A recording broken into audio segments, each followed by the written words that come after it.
galoma ngel ken nyagaran michi galoma ngel pi dor podeng ka bintio chwe tong nan ngajelong chwe te ka gor mun balang mishal ke nyagaran nganyam balang long re dwar mo kelio kejen chalo de tieng no galwa jela cheng ni ching chawo gwa ngar war tilang wane ken nyaro dien ya jekten chwe galwa lot ke balang chali nyagarango ke chwe je share be nyagaran cham dundo tel gwan mi jegeje ko la nyamamo a ching ni chang wane tin kong gor kan nyagaran dundo lum nyagaran ke no kan galwa karwada bo me te ka galwa relero ke shuri ni ke te rekan nyal kel ke te rekan nyagaran kel je guji galwa shiramran rinin galwa ngejien ke jenu shi galwa nyal nang kamo kan nyal chu ka te ke tiel chu ngana ben ka nyagaran ka juk kanai galwa shiramran kamishine nge thona chu ka je jogi galwa chinwer ele jane mlana de cham ken nyagaran jelin ko no ka galwa galong chu galwa ka chare be nyagaran cham dundo telo do mi cham je ni chang be nyagaran jogi chano gwangara mla doin kare chin kuyir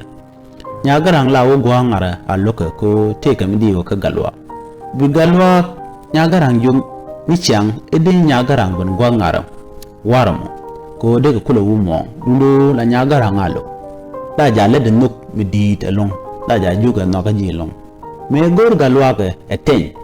o de nyagaran mitte ka balang mi ge na re duar cham ka tiankel mi che galwa ben mong kana gore chetawon yu nyagaran on galwa tok ko chi galwa ga ngong ka rach ka janba tim me cha lare ngwani ka kui galwa chuje jogi galwa lo den chena wo gwangare ka wero ka jan e dum yir en shi yira ngokui kwele dit ka ngogwar chen yira ngokui ke changder mi shawar ba shan along cho galwa ga jogi mi jare ka amanamo ba duo mo tok je beje gor cho galwa ga jogi mi jare enamo ba duo mo tok gorba cho galwa nyagaran laru be yir dir alawo mo je yir ka kubri mi de nyagaran jel ka wida ko nyagaran je ni she gorbi piyo waj to galwa chuono to de galwa dere yir dere je dir ka dere je mo ka kubri ko de ngok de dere kula tiak yire tere duar dita ka dere wuni to ngwan nang nin ka derin ka ja cha ya di diram ke de je dini to ngwan mi nyagaran kula gaenu shugalwa dilat ka wer kel ko de nyagaran e shungok dere je chungok kuje yer e chipiu e nyot tunat dial re duar gaj kenendien ke kubri mulat ka wer kel tu nyagaran ngaji galwa gele katian ka changendong e te kor chang e tu galwa lade keje shugalwa ben kud gorade ke talwan midi